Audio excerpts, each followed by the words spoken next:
The credit card industry's self-imposed deadline to have those chip-enabled credit cards in their wallets is tomorrow. Yeah, but it turns out, though, millions of people and millions of stores just aren't ready for the switch. Only 5 to 10% of all businesses are ready, according to a new report from creditcards.com.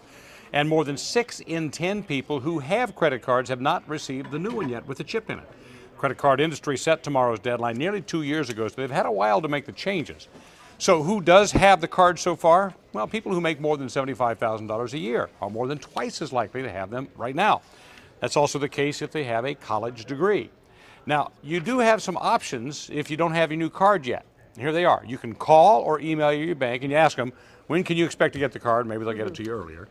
But you also really don't need to worry about it because your new card should come by the end of the year, and until then your old magnetic stripe card will still work in the new machines as well as any old machines. That's right. Joining us now to talk about the switch is Tammy Cohorst, COO of Abtech, a credit card processing company. Tammy, thank you so much for being with us. Let's just start at the very beginning here. Why are the companies and the banks making the switch to these chip-enabled cards? So they're making the switch to protect us as cardholders.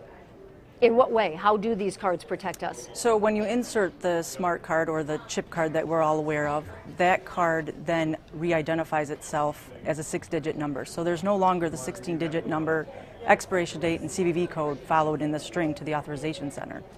Now, back in the old days, I remember when we went to magnetic stripes, and perhaps I'm old enough to remember that that was supposed to be secure because you could not read the numbers and therefore people couldn't just copy them down. The magnetic stripes was the protection, but they cracked that. How soon till they crack this? Correct.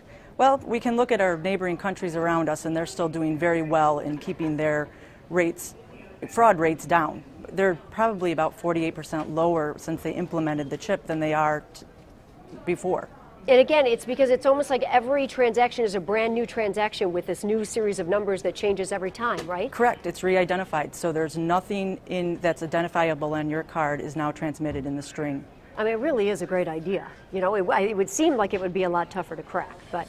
All right, let's talk about this whole procedure of getting the cards out. Of course, we talked about this deadline is tomorrow, but a whole bunch of people don't have these new cards yet. Why is it that people aren't getting the cards? And also we're curious about why people who make more money and college degrees and et cetera do get the cards while others don't.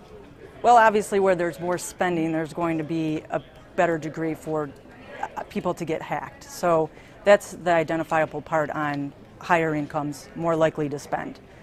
Some stores aren't ready yet, but I mean, bottom line as a cardholder is that we're not liable for bogus charges anyways, right? But isn't there some sort of a change now that retailers whose machines don't accept these cards, that they actually will be on the hook for these losses if there's fraud? Correct. As a cardholder, we have zero liability.